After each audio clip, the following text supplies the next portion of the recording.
Hello and welcome to our first video of Newton's third law of motion, symmetry in forces. And today we're going to start with the example 4.3, getting up to speed, choosing the correct system. And it says a physics professor pushes a cart of demonstration equipment to a lecture hall, as seen in figure 4.10. Her mass is 65 kilograms, the cart is 12 kilograms, and equipment is 7 kilograms. Calculate the acceleration produced when the professor exerts a backward force of 150 newtons on the floor. All forces opposing the motion, such as friction on the cart's wheel and air resistance, total 24 newtons. So, what we have to do here, one of the first things that we have to do, is try to identify the forces involved in this kind of exercise.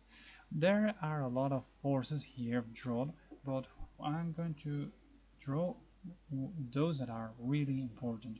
So first of all, well, here we can see that the professor is exerting a backward force on the floor, but according to Newton's third law of motion, the floor is exerting a force on her that allows her to advance with the cart and the equipment.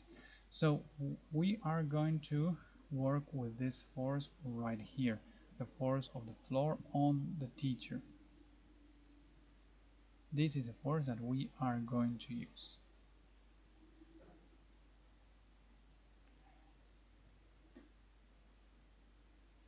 Besides, there is another force involved here, and that is the force of the friction and the air resistance that is right here. The friction and the air resistance is always opposing to the motion, so we're going to consider it negative.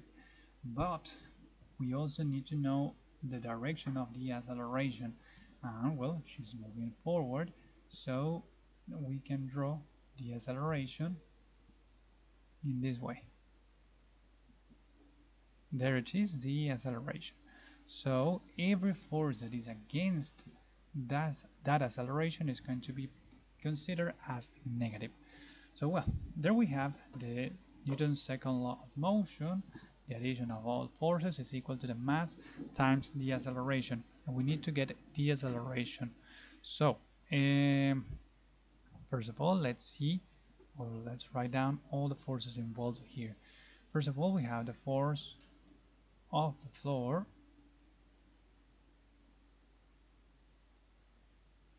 plus the negative of the friction. Once again, why is it negative? Because it's against the acceleration, and that is going to be equal to mass times acceleration. Now, how much is the force of the floor? Well, actually we don't have it here.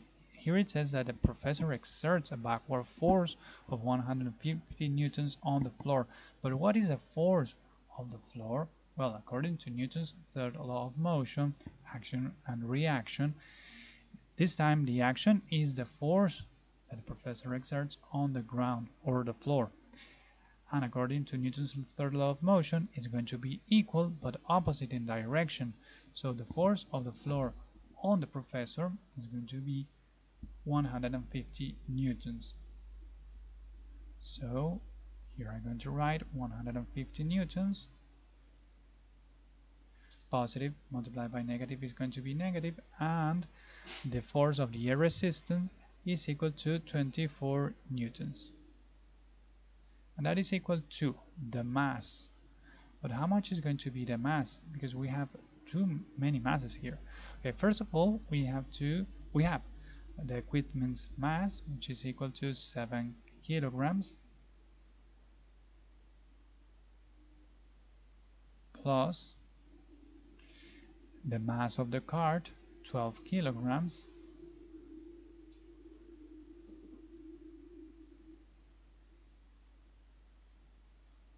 plus the mass of the professor, because she has to move herself in order to move that cart.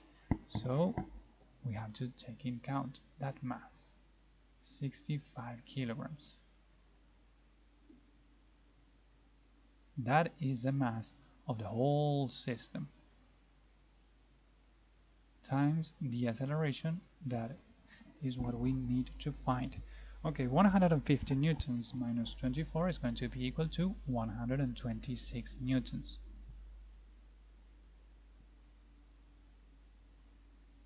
Equals to 7 plus 12 plus 65 is going to be equal to 84. 84 kilograms times the acceleration. Now we need to isolate the acceleration, and that is being multiplied by that 84. So 84 from multiply goes to the other side to divide. 126 newtons divided by 84 kilograms.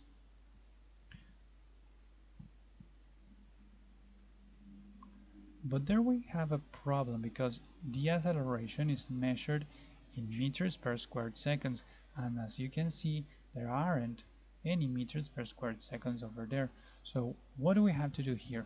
Okay, what we have to do is remember that newtons is in fact kilograms times meters per squared seconds, and there they are, those meters per squared seconds that we need to find.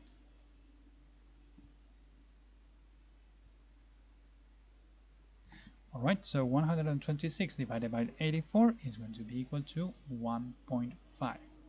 I cancel those kilograms,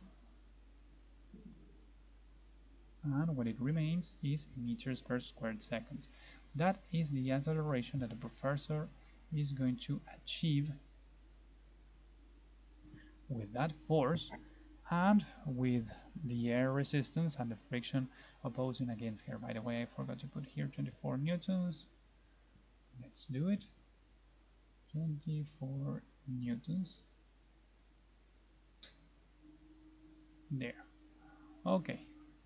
So that's the end of this exercise. It's quite easy. Here is the first time that we have applied the Newton's third law of motion. So in fact, all of the laws of all of the Newton's law are involved in the exercises, but it's most common to use the second and sometimes the third Newton's law of motion.